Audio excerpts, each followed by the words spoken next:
What did William T. Vollmann think of Cormac McCarthy? And today we are going to hear Vollmann talk at length on McCarthy. And I love this collaboration because Right Conscious is the headquarters of everything related to Cormac McCarthy and William T. Vollmann here on YouTube. If you check the playlist down below, you will find hundreds of videos on either McCarthy or on Vollmann. And I've made a ton of videos on McCarthy, and there are always these hating comments like, Cormac McCarthy, he isn't that good.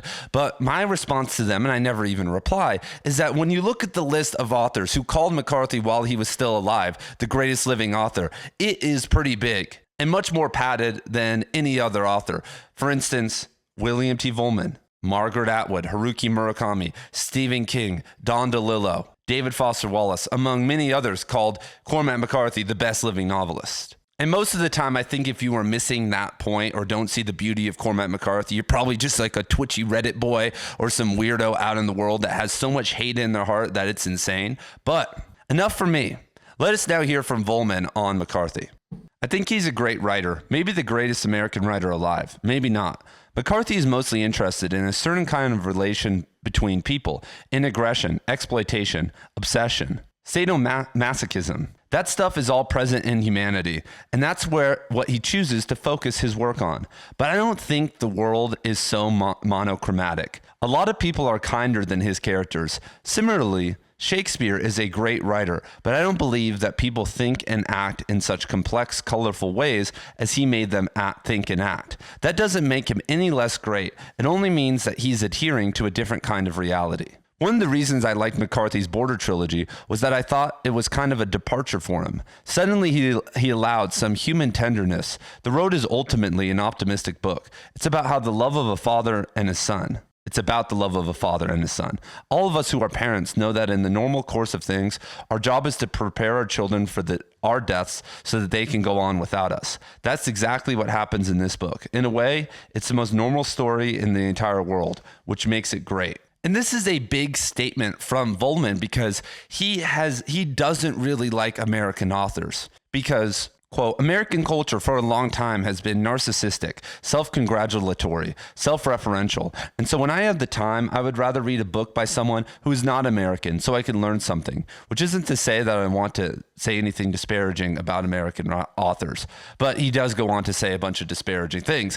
And that is true. When you look at most things still getting published, I said most, when you look at a lot of our favorite authors, if you look at even David Foster Wallace, Franzen, Ellis, a lot of the kind of bigger names in American literature over the past decade or two, or if you look at a lot of the postmodernists, Pynchon, Barth, William S. Burroughs, whoever, they can be self-congratulatory and narcissistic and be navel-gazing and not really respect what literature is about. And that's why William T. Vollmann, in my opinion, may be the greatest living author because he, first of all, does understand this concept of human tenderness. He does go deep into his characters, but he can also show off his postmodernism at any time. If you don't believe me, go read the first 50 pages or so of Europe Central, and you'll hear him describe World War II in a way that even Pynchon in Gravity's Rainbow could never describe it. It's not necessarily hard to do that, to be postmodernist, to be a smart experimental person, but to combine all the elements,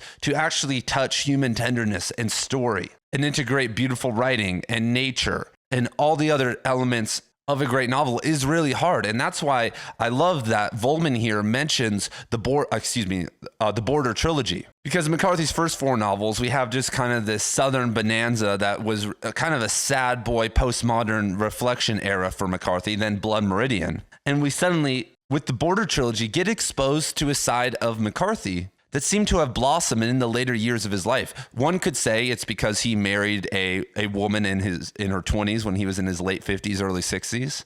She maybe awoke something sexually within him, and he had a child, because No Country for Old Men was written as a screenplay in 1976, and he basically just converted the screenplay into a novel and added some beautiful passages and scenes.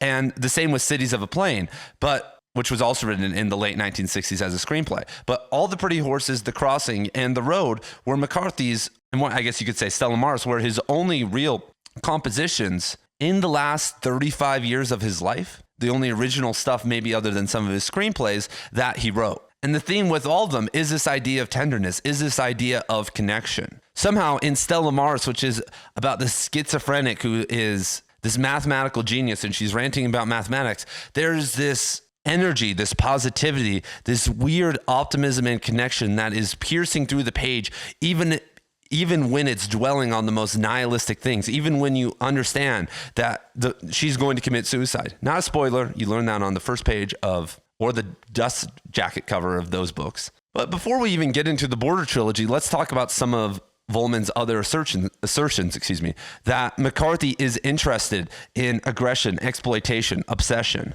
And Vollmann says that he doesn't think the world is so monochromatic, but I don't think he understands what life in the South or Mexico, I'm sure he does, but for instance, people living without jobs, without any money in Appalachia at the turn of the 20th century, that was not a pretty life. Most of the time that wasn't sunshine and rainbows and there was any form of human tenderness. I mean, there was, but instead, a lot of it really looked like outer dark. And obviously McCarthy dwells in extremes like in Child of God with necrophilia. But when you look at his two other Southern novels, The Orchard Keeper and Suttree, they are actually somewhat optimistic novels. They do show a very beautiful side of human tenderness and sacrifice for a greater good, to push back against civilization and the government and the predatory forces that McCarthy's father was actually a part of. I'm down here in Tucson right now, and I visited a lot of the locations that are in Blood Meridian, and they got sacked by the Glanton gang, but that was just one of many times that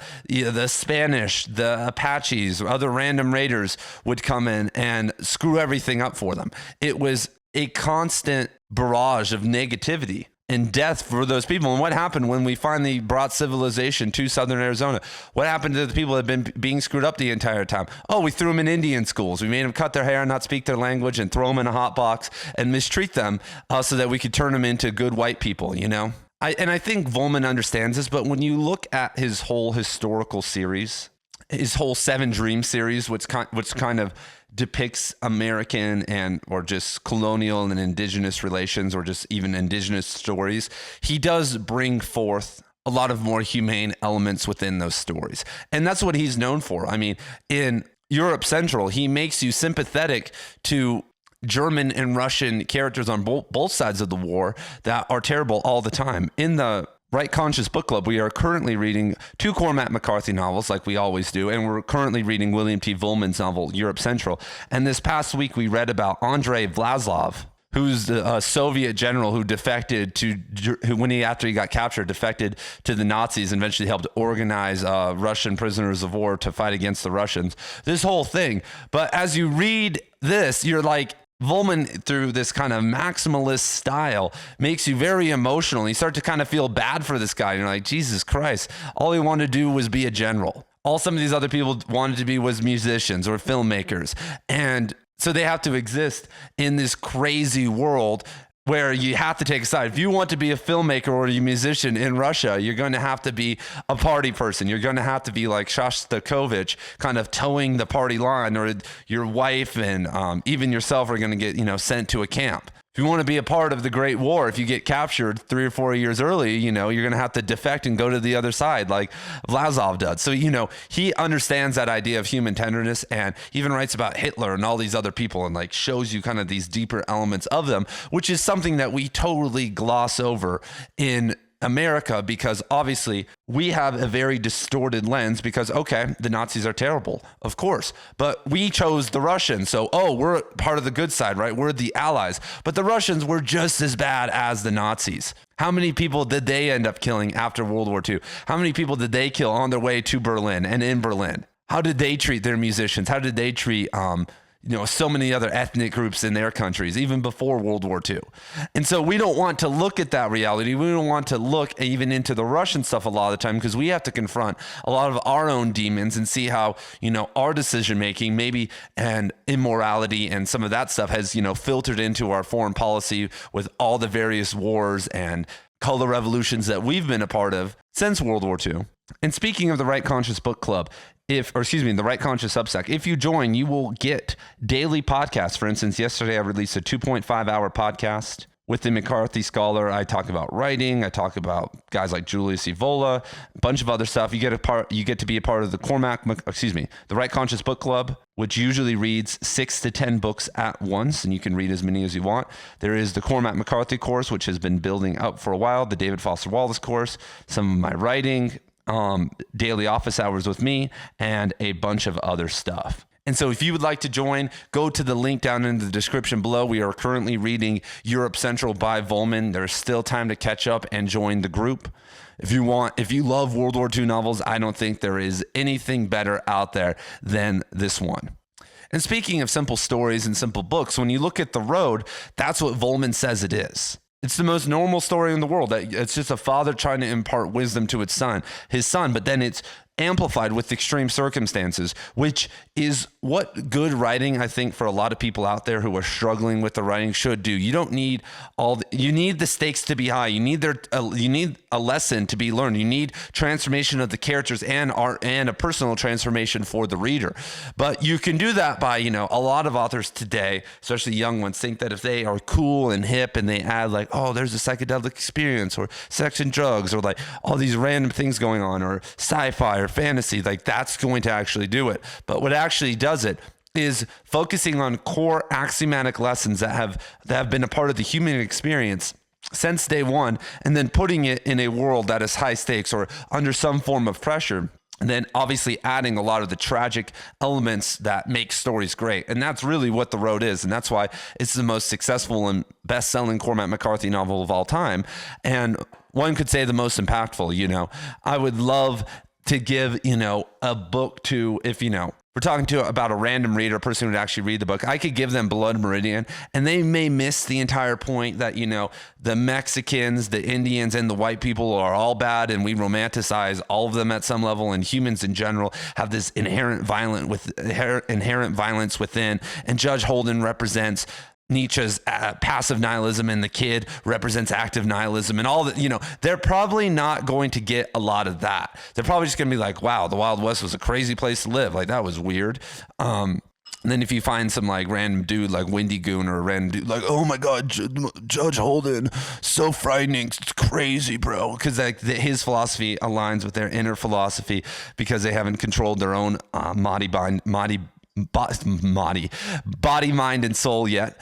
But when we look at The Road, I could give that to any random reader and they're going to feel it. They're going to be like, holy shit, I need to start getting some mason jars and prepping. I need to think about my life. Like this world that we hold on to is so razor thin and anything can happen, and not just an apocalypse, but just dying from cancer. Like any random thing can happen and your whole world, the whole reality can come crushing down. And so that's what it's about, everybody. That's the struggle. That's what we are trying to do to create a literary renaissance. That's what Cormac McCarthy did. That's what William T. Vollmann did. And that's what I'm asking you to do. And if you're not going to do it, then you need to speak positively about literature and books like Harold Bloom into the world. We don't need any more negative fucking Nancys over on Reddit, over wherever in reality, like, turning people off to literature. We need advocates. We need people actually making people excited about books. So if you're not one of these writers, and there's only very few of them,